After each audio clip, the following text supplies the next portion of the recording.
this video, we're going to talk about the mortise gauge, which is this tool here. Different from the marking gauge in that it's got two spurs instead of one. The marking gauge has only got one spur. Mortise gauge has got two. All the other parts are basically the same. Stock, stem, and we have the screw to tighten the stock and stop it moving on the stem. The mortise gauge is different insofar as it's got an adjustment screw here as well as this screw, and I'll explain that in a minute. Let's get rid of the marking gauge. The mortise gauge scribes or gauges two parallel lines on your material,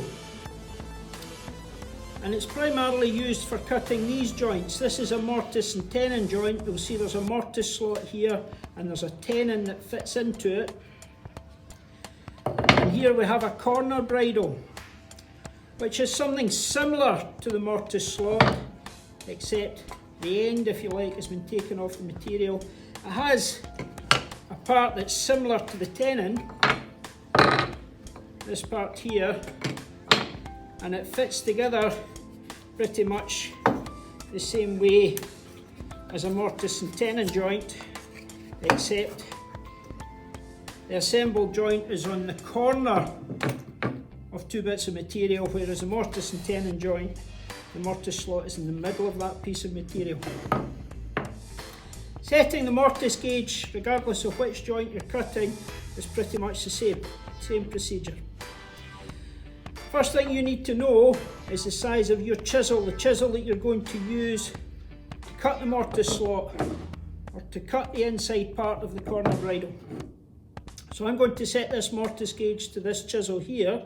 What I can do is I can put a piece of wood against the edge of the chisel, and I can use my rule and I can measure that, and you'll see that's 6.35 millimeters that will be, which is the old 1/4 of an inch chisel, the old imperial size. I can use my rule and then I can set the distance between the two spurs by adjusting this screw here, and I can use my rule and I can use it to set that gap to 6.35 millimeters. An easier way of doing it is to take the sawboard out the vise, put the chisel in as low as you can possibly get it, use the adjustment screw at the bottom, wind in the bottom spur till it gets the right gap between the bottom spur and the top spur, and that mortise gauge is now set for that size of chisel. Always take the chisel back out the vise. Do not ever leave a chisel in a vise, it's not safe. Put it back into the tool wheel. I don't know, I haven't measured the size of the distance between these two spurs, but I know it's the same as that chisel. I'm going to use that chisel to cut my mortise slot or my corner bridle, so that's going to work out fine for me. What I can then do is measure my material. Again, put a wee bit of wood against your material, butt the rule against the wee piece of wood. That material is 18 millimeters, so I need to get 6.35 away from 18, which is going to give me a size of 11.65 millimeters.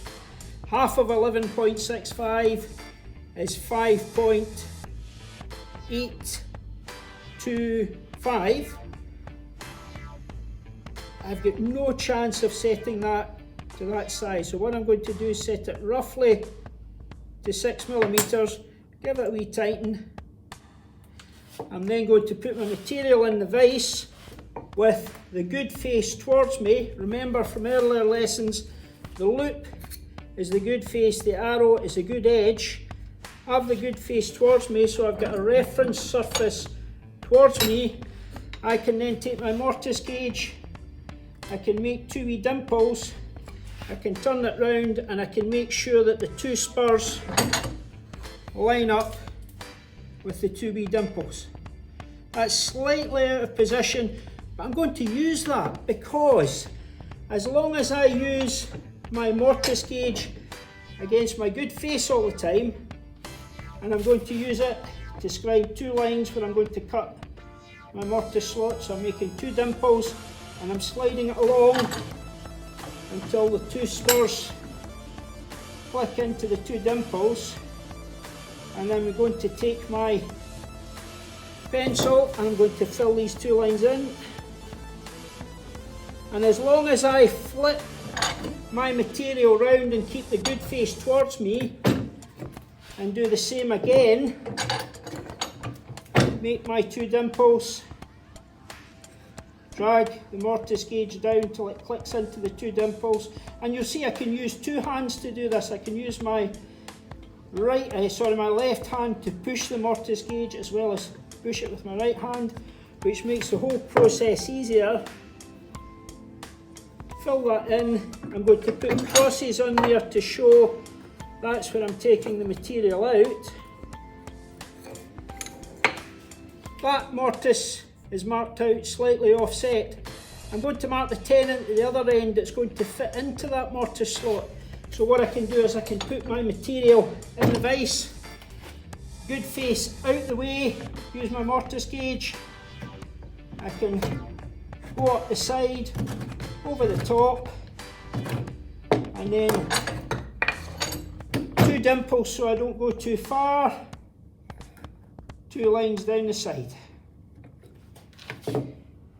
And providing I assemble this mortise and tenon with my good faces both up the way when I put it together, that means that the tenon and the mortise slot will both be slightly offset, but when you put it together you'll have a flat surface.